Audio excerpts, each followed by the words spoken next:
Hey guys, welcome to Bad Medicine, a podcast about the dark history of medicine in the United States. I'm Jack. I'm Maggie. And I'm Aaliyah. Today we'll be discussing the case of the Tuskegee syphilis study, a dark chapter in the history of American medical research. Yeah, I was surprised. I never heard of it until recently and how horrible it was. Jack, maybe you could give a background on what the Tuskegee syphilis study even is. Yeah, I sure can. The syphilis study first started in 1932 when the United States Public Health Service, or the PHS, wanted to observe syphilis and how it naturally develops through a person. But what is syphilis? Great question, Aaliyah. According to the CDC, syphilis is a sexually transmitted disease that can have a variety of symptoms. These symptoms can range from rashes or no symptoms to serious neurological problems, cancerous growths, or death when left untreated. How did the study happen in the first place?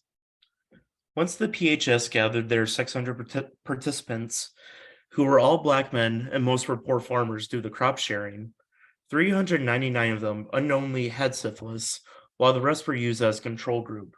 Instead of telling the men about their disease, they instead told them they now have bad blood, which was a common term for sickness during the time. Keep in mind also, this was before penicillin was discovered, so no cure was attainable at this point in the study.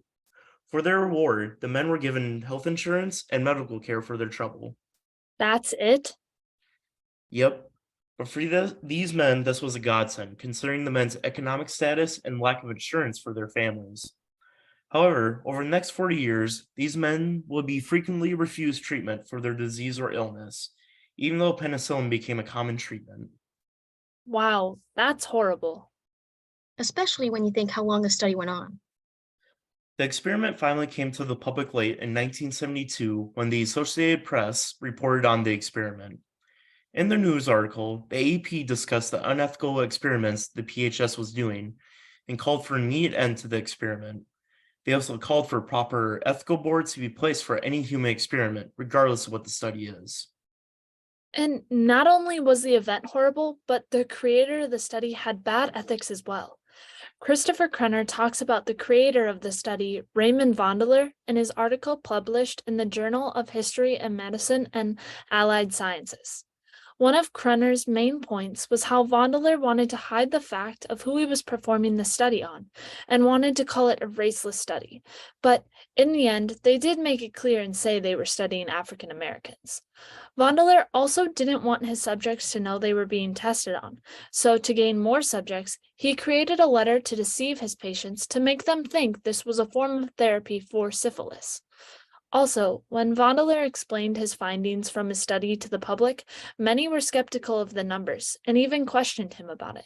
The PHS had to go back and investigate his study many times to make sure everything was done correctly, and even then, people were still skeptical. Makes you wonder how long this would have kept going if no one caught wind of it.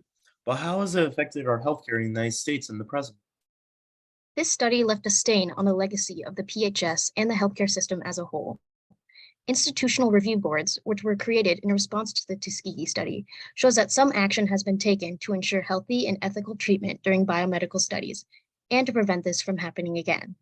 Additionally, the Patient Protection Act and Affordable Care Act have increased healthcare coverage for citizens, which aim to solve one of the issues that started the Tuskegee study in the first place.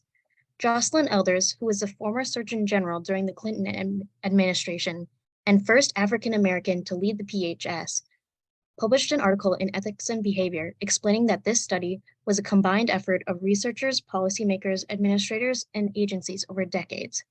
It was the effort of these people who intentionally and maliciously neglected the men's health and denied them treatment that adds to the problems we see today. Unfortunately, healthcare disparities still exist today, as African Americans represent 13% of the U.S. population, but only 3% of the healthcare providers, and even fewer in biomedical research. Health education can help these disparities because it allows people to give informed consent to studies that can lead to new medicine or medical breakthroughs. Hopefully, this podcast has helped bring knowledge on the subjects by looking at our past, and we hopefully will be able to build our future for the better.